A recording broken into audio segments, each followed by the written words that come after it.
My mom told me, I wish I'd aborted you, after I refused to take the blame for what my golden sister did. My sister kept blaming me, but I stood my ground. Now her life collapsed. Hey, Reddit. Growing up, my younger sister was always my mom's favorite, and I got used to it. But one night changed everything. It started with a simple phone call and ended with my whole family seeing sides of each other we didn't expect. Here's what happened. So this whole thing started years ago when I was 22. I'm in my 30s now, but it still sticks with me like it just happened. My sister was 18 at the time, and we were both still living in the same town. We weren't super close, but I always thought we were all right. I mean, we were siblings, we argued here and there, but I didn't think she hated me or anything. Looking back, I was really naive about how she saw me. My parents are decent people, but very different in how they see things. My dad is a straight shooter. He's practical, logical, and he's worked his butt off his whole life. He owns a few businesses and is the kind of guy who believes in fairness and earning your place. My mom, on the other hand, is more emotional. She's protective, sometimes overly so, and she always favored my sister. Like, it was obvious to everyone.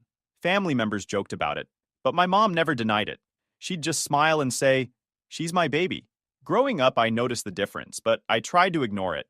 I was the older kid, so I was expected to be more responsible. I had to babysit, run errands, handle things around the house, and basically play the good son. My sister got away with everything. She'd lie, break stuff, talk back, and my mom would just shrug it off or defend her. Dad would call her out, but he was always the minority vote. Honestly, I thought it was just a normal family dynamic, even though deep down I knew it wasn't fair. I remember a time when we were about 10 and 6. She broke my mom's favorite vase while running around the house, and without even asking, my mom blamed me. I swore it wasn't me, but she didn't care. I got grounded for a week, and my sister sat there watching cartoons like nothing happened. Stuff like that happened so many times it just became normal. By the time I was 22, I had moved into my own apartment, working and going to school. My sister was finishing high school, thinking she ruled the world. She was popular, had a ton of friends, and my mom practically worshipped her. Dad was proud of me because I was paying my own bills. But that didn't seem to matter to Mom. Anyway, that's the stage when my parents decided to go on a trip. They loved skiing and booked a week away. They asked me to look in on the house just to keep an eye on things and be a backup adult, but said my sister would be staying there.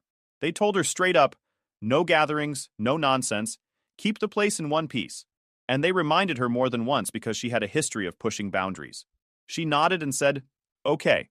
I figured she'd do her thing, watch TV, maybe have a couple friends over. I didn't think much about it. The day after my parents left, my phone buzzed. It was my sister. Hey, she said, all sweetness. So, I'm having some people over tonight. It's going to be really fun. I need you to do me a favor. I already knew where this was going. What kind of favor? Nothing big, she said quickly. Just pick something up for me on your way home. You can come by too, meet some people, maybe even someone cute. It'll be fun. I actually laughed. Nope, not happening. You know what Mom and Dad said, and I don't want to get involved. Instant switch. Are you serious? You're ruining everything. I already told people. Everyone's expecting this. That's your problem, not mine, I said. You should have asked before inviting half the town. She snapped, voice getting sharp. God, you're so boring. You never help me with anything. You think you're better than everyone just because you're older. I'm not better. I just know when something's stupid, I shot back. You're about to get yourself in trouble, and you want me to be part of it? Not happening. She replied, you're so selfish. It's just one little thing. Why do you always make things harder for me? I said, because it's not my job to cover for you every time you want to ignore rules. End of story. Fine, she yelled. Forget it. You're useless. Cool, I said, and hung up before she could keep going. I thought that was it. I figured maybe she'd be mad for a day or two, and life would move on. I underestimated her. She went full steam ahead with her plans. That night, I was at my apartment, studying and watching TV. But on social media, I started seeing posts about some big get-together. People tagging her, talking about this crazy night. I just rolled my eyes. It was typical her, always pushing limits. Now, here's the thing about our town. It's not huge, and the cops get bored. Any loud noise or commotion gets attention fast. So guess what? Someone called it in. Cops showed up. I didn't hear about that until the next day, but apparently it wasn't pretty. People scattered, and she got caught. The next morning started like any other. I woke up late, made some food, checked my phone, and planned to do some laundry and boring chores. My sister wasn't even on my mind. I figured whatever she did the night before was over and done. Maybe a mess at the house, but nothing crazy. Then there was a loud knock. Not friendly. I looked through the peephole and saw two officers. My stomach dropped. They asked if I was me, came inside, and started asking about my parents' house. I told them my sister was staying there. They started in with questions like they already knew the answers. Where was I last night? Did I go by the house? Did I bring anything? I said no, I was at work, then home. They didn't look convinced. Then they told me my sister said I was the one who made the whole thing possible. I just stood there stunned. I hadn't even been near the place. I told her no when she asked me for help, and now she was blaming me? It hit harder because it was family. They said I had to come with them and I wasn't under arrest, but I had to come in. I asked if I could grab a jacket and my phone. They said yes. I kept thinking it was a mix-up, but when someone official is writing things down and staring at you like you're guilty, it feels different. I told them again I was at work, then home, but they just said we'd talk at the station. They put me in the back like I was some kind of problem. I was watching the buildings go by and thinking about how stupid everything was. I pictured my sister at the house with people and loud music and a big mess, and then her deciding I should take the blame because it was easier for her. I felt angry, but mostly I felt numb. That numb feeling where your chest is tight, but your head is just buzzing. At the station, they took my phone and asked the same questions over and over. Where was I? Who could prove it? Did I buy or move anything? I stayed calm, gave exact times, told them about work cameras and the ones at my apartment, and said my car never left. I even offered my banking app to show no purchases. They nodded but didn't look convinced. Then they said they'd called my parents. I hated that part. I knew my dad would listen, but my mom? She'd believe my sister first. When they said my parents were flying back early, I felt half relieved and half sick, knowing this was about to blow up bigger than I wanted. They asked me to give a longer statement, so I did. I included everything. Facts only. I asked again about the cameras. The officer finally took notes on that and said they'd request footage. I gave them my work's address, the name of my supervisor, and the name of the apartment manager. I even told them the exact space number where I parked the night before. Then I called my dad. He picked up on the second ring. I barely got the words out before he told me to slow down and tell him what happened, step by step. I did, and he listened. He didn't interrupt. He didn't accuse. He just said, "All right, we're coming. Don't say anything you're unsure of. Stick to facts." Then my mom got on the phone, and everything felt tense again. She didn't yell, but she kept saying, "Why would your sister say that if it wasn't true?" I told her I didn't know. I said maybe she panicked. She said, "This is such a mess," and then handed the phone back to my dad. They kept me overnight for questioning. I wasn't charged. By the time evening rolled around, the officers had more info. They'd looked up my workplace hours and matched video times to my exit. They hadn't gotten the apartment footage yet, but they said they'd asked. My bank records were easy. I signed a form and they checked. Nothing matched what my sister told them. It wasn't, "You're free to go yet," but at least the tone changed. They weren't talking to me like they'd already decided I was guilty. Morning came, and they let me rinse my face in a tiny sink. A guy came by with some papers and said things were moving. He didn't promise anything, but he wasn't cold about it either. He asked me if there was anything else they should know. I said yes. My dad keeps his liquor cabinet at home for guests, and I told them my sister could have taken from there instead of getting anything from me. I hated saying it because I knew it would make my dad feel betrayed. But if the truth hurt, it hurt. Eventually, they brought me to a room and told me my parents had arrived. When they walked in, my dad looked tired and focused. My mom looked like she hadn't slept at all. I said, "I'm sorry," even though I hadn't done anything wrong, because I hated that they had to fly back for this. My dad just hugged me. My mom stood a few feet away. She finally asked me, why would she say that? I said, because she didn't want to deal with the consequences. I could see my mom didn't want to hear that. My dad put a hand on her shoulder and then asked the officers to walk us through what happens next. They said they were waiting on more footage, and that they were also going to send someone over to our house to check the cabinet. My mom stiffened at that. My dad just nodded. He said, "Do what you need to do." After that, they let me leave but told me not to go anywhere far. My dad drove me back to my apartment while my mom rode along. Mostly quiet. My dad kept asking little questions. What exactly did she say? Did she mention anyone else? Did she admit she took anything? I told him everything I knew. She called me, wanted me to help her. I refused. Then she flipped and tried to put me under the bus. When we got to my place, my dad told me to grab any receipts or anything that might help. My mom just kept shaking her head. She wasn't crying, but her face was tight. She kept saying things like, She wouldn't lie like that. And this is just too much. I didn't bother arguing with her because I knew she wasn't going to believe me until it was shoved in her face. Later that day, Dad went straight to the house with the officers. I didn't go. I didn't want to see my sister. I stayed home, watched my phone light up with notifications and messages from cousins and aunts asking what happened. I didn't reply. I didn't know what to say. I didn't want gossip. I just wanted things fixed. When my dad came back, he looked exhausted. He had a small bag and said, "Evidence." They'd checked his cabinet. Stuff was missing and half empty. My mom kept saying, she panicked, she's scared, she didn't mean it. More worried about her future than the fact she almost ruined mine. Over the next few days, Dad showed the officers everything. Photos of the cabinet, my work hours, security footage of me going straight home, even video of my car parked all night. My bank records were clean. Meanwhile, my sister kept changing her story. First I drove over, then she claimed she came to my place. But nothing matched. No car scene, no proof. Every lie just made her look worse. When it was finally clear to everyone that she was lying, my dad didn't say much. My mom finally spoke up, saying things like, "She's just scared. She didn't mean it." But you could tell even she wasn't sure anymore. And me? I was just tired. I wasn't even angry the same way I was before. It's like when you get so disappointed you can't even yell, you just want it to stop. That night, I heard a knock on my apartment door. It was my mom. For a second, I actually thought she might be there to say sorry. I let her in, and she didn't even sit down before starting. "You need to fix this," she said, voice sharp. "Fix what?" I asked. "This thing with your sister. Just tell the police you made a mistake. Say you gave it to her. They'll let it go easier if you admit it. She's just a kid. She can't have this on her record." I froze. "You're kidding, right? I didn't do anything. Why would I lie and ruin my own name for her?" She said, "She's 18. She has her whole future ahead of her. You're older, you'll recover. You have a job, your life is already started. This could destroy her." I couldn't believe what I was hearing. "So you'd rather destroy me? Your son? For her? She's my baby," she snapped, almost like it explained everything. "You've always been strong. You can handle this." I felt my chest tighten. "You're asking me to lie to the police? Do you even hear yourself? She screwed up, Mom. She lied about me and nearly got me arrested. She panicked. She didn't mean it." My mom's voice was rising now.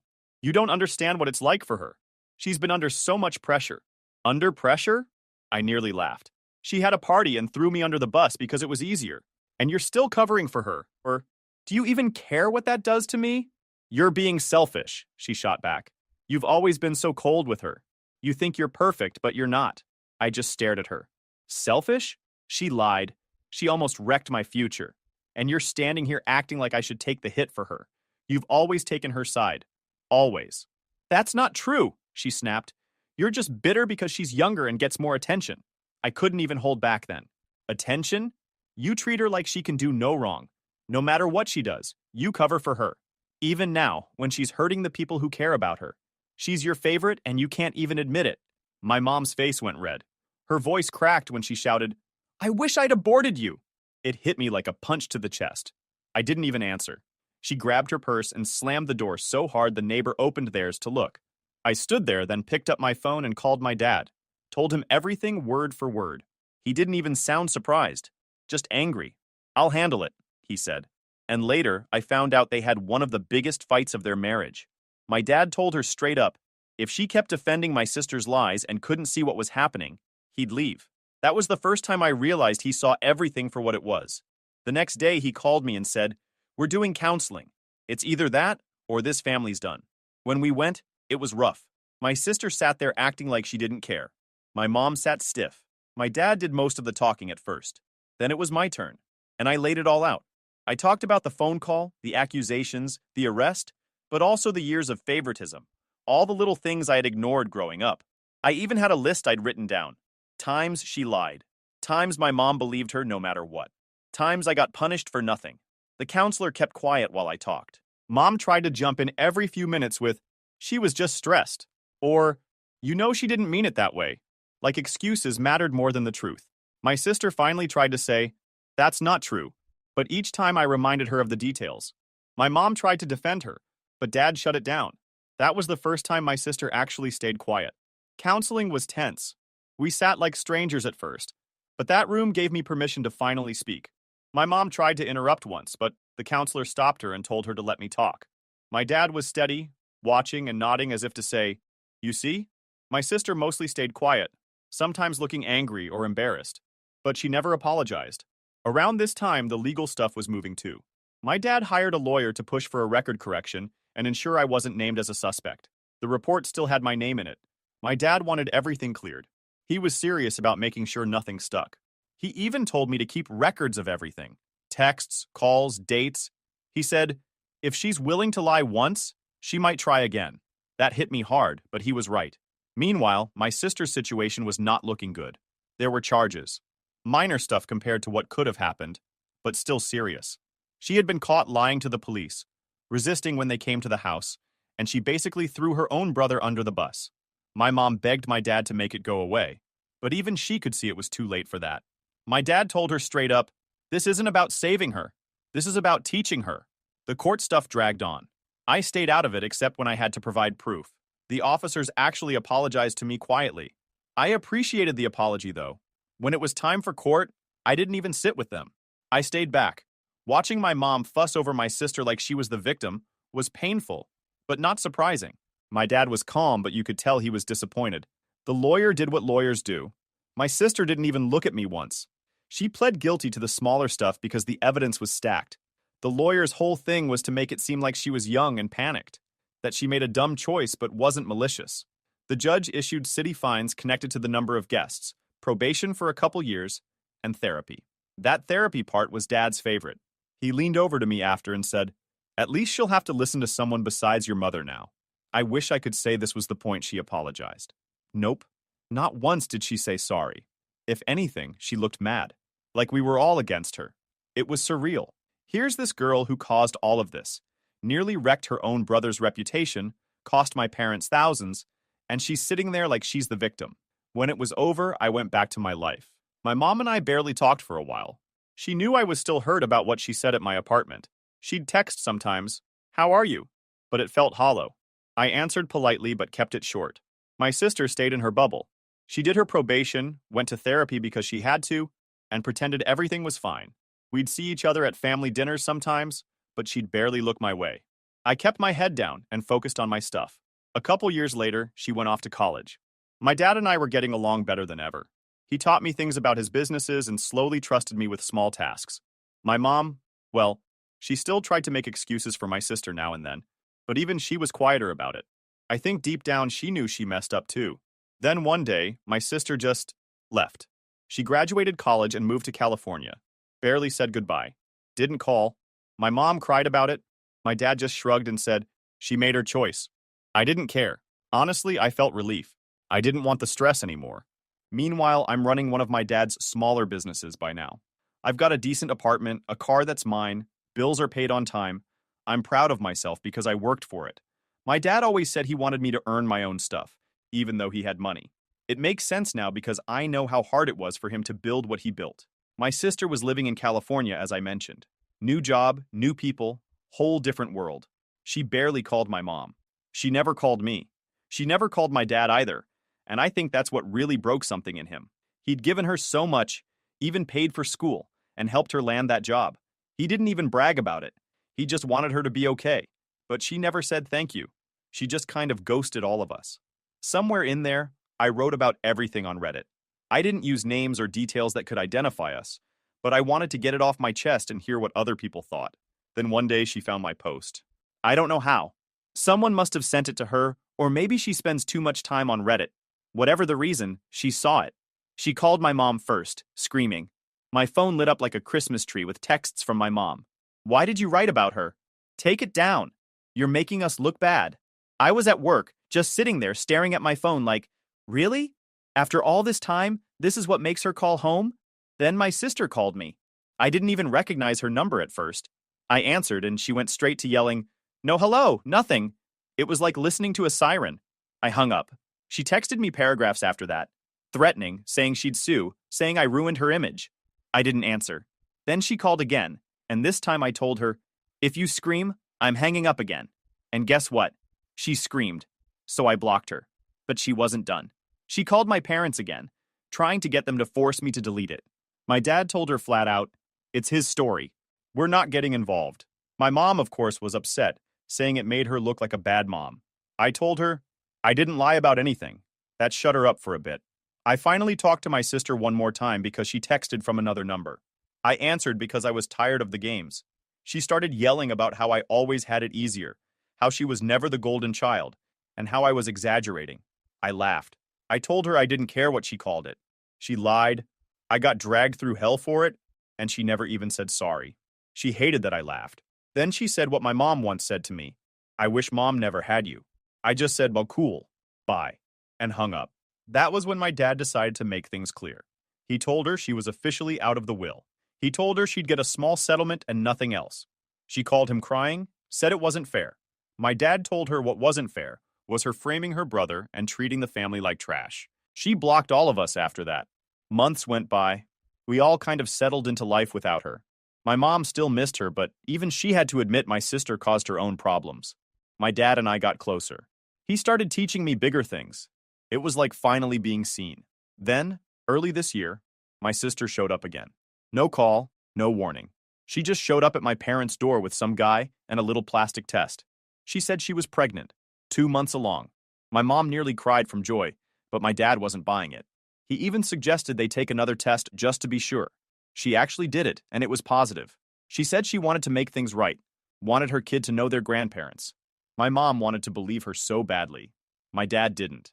He said, you can stay for a bit, but if you want a place in this family, you have to work for it. He laid it out. Therapy again, group talks, and she had to apologize to me. At first, she played nice. She smiled, she laughed, she acted like she was back in the family. But when it came time to talk to me, the act cracked. She asked me to meet her and the guy at a restaurant. I went, mostly because I wanted to see if she'd actually say sorry. We sat down, and right away I could tell it wasn't going to be real. She started mumbling. When her boyfriend told her to speak up, she elbowed him in the stomach. He excused himself. Then she leaned back in her chair and said, I guess I'm sorry, but really this never would have happened if you just helped me that night. You always think you're better than me. I couldn't believe it. She was blaming me again. I said, you still don't get it. You lied, you dragged me through hell, and you still want to make it my fault? She shrugged like she didn't care and said, whatever. You're so dramatic. You got over it, didn't you? I sat there quiet for a second because I wanted to see if she'd realize how stupid that sounded. She didn't. I told her she still didn't get it. I told her I was done. I paid my part of the bill and walked out. My parents found out because the restaurant has cameras and audio, and my dad knows the owner. They got the video that same day. My mom's first reaction wasn't anger. It was, she's pregnant. She's emotional. Still trying to soften the blow instead of admitting she was wrong. They played it for her, and when she heard herself say that, she went nuts. She yelled, stormed out, packed her things, and left. Drove straight back to California. I thought she'd stay gone for good, but then the calls started again to my parents. My mom especially. She sent texts, some polite, some angry, some just long rants. She sent ultrasound pictures, updates, even little digs like, you'll never see your grandkid if you keep letting him talk about me. My dad stayed firm. He told her straight, we'll support the child if you allow it, but don't think for a second that this erases what you did. And yet first my mom was torn. She's always been softer with my sister, and a grandchild was something she's wanted for years. She wanted to just forgive and move on. But even she couldn't ignore the video from that restaurant, hearing my sister basically admit she still blamed me. Meanwhile, I just stayed out of it. I was tired of the drama. My days were long, but I liked it. I was learning things about management, payroll, dealing with people, stuff I never thought I'd care about. It felt good to be trusted. And yeah, part of me enjoyed knowing that after everything, Dad trusted me with his work and basically cut my sister out. It wasn't about revenge. It was just finally being seen for what I did, not what I didn't do. My sister tried calling me once more, from another number. I answered because I didn't recognize it. She started off sweet, but within a minute she was saying stuff like, you turned everyone against me. I didn't argue, I just said, you did that yourself. You did. And then she started crying, saying she was alone. Her boyfriend dumped her, and she didn't know what to do. For a second, I almost felt bad. Then she said, if you had just covered for me back then, none of this would have happened. That snapped me right out of it. I said, you're still blaming me? Grow up. Then I blocked the number. A couple weeks later, she sent a long message to my parents. She wanted money. She said the baby was coming. She needed help. My dad responded with his list. He said it wasn't negotiable. She read it and basically exploded through text, saying we were all horrible, saying dad was controlling, saying I ruined her life. The thing is, even my mom didn't rush to defend her this time. She was sad, but she kept saying, "You need to change if you want help." That shocked me because my mom had always been her biggest supporter. I think she finally got tired too. So where we stand now is this. She's still pregnant. Last I heard, maybe 6 or 7 months by now. She's sending my mom updates, but they're short and to the point. No calls, no small talk. Dad kept following through on those plans, even talking about a fund like he'd mentioned before. I think he's hoping that when the baby's older, we'll be able to have some kind of relationship that's not poisoned by all this stuff. For me, life kept going. I stopped waiting for her to change. I stopped hoping for an apology. I realized some people just don't have it in them to admit they're wrong, especially when they've been told they're perfect their whole lives. My dad told me once, "We tried to raise you both right, but we made mistakes. She's going to have to learn the hard way." My mom told me recently she wants to try therapy again, just for herself this time. She said she finally sees how much damage favoritism did. She even said she's sorry for all those times she didn't believe me, for coming to my apartment that night and asking me to take the blame. She cried when she said it. I didn't know what to say, so I just said, "Thanks." It was weird, but it meant something. It's strange. My sister nearly wrecked our family years ago. She's still causing ripples.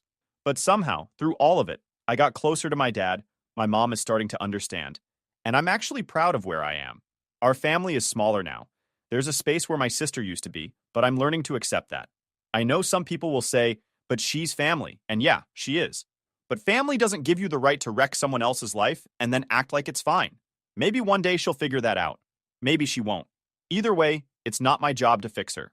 When I think about the kids she's having, I just hope she treats them better than she treated me, better than she treated our parents. I hope the baby grows up happy and doesn't have to pick sides or live with constant drama. My dad's already talking about setting up a fund for them. He says, "The kid didn't do anything wrong." He's right. I'd like to meet my niece or nephew someday, but only if it's safe and healthy. People sometimes ask me if I'd take her back if she apologized. Honestly, I don't know. It would have to be real, not some fake half apology. She'd have to admit she was wrong, not just blame me like always. That day might never come, and that's fine. I'm done waiting for it. This whole mess taught me a lot. It taught me to keep records, to stand up for myself, and to not let guilt push me around. It taught me that parents can mess up too, but sometimes they can learn and try to fix things. And it taught me that being the responsible one sucks sometimes, but it can also pay off in the long run. Don't let someone else's bad choices define your life, even if it's family, even if you love them. Protect yourself. Speak up, because at the end of the day, you have to live with what happens, not them. So that's it. My sister's gone, I'm doing my thing, my parents are working on themselves, and maybe someday we'll all sit in a room and laugh about this. But if we don't, I'm okay with that.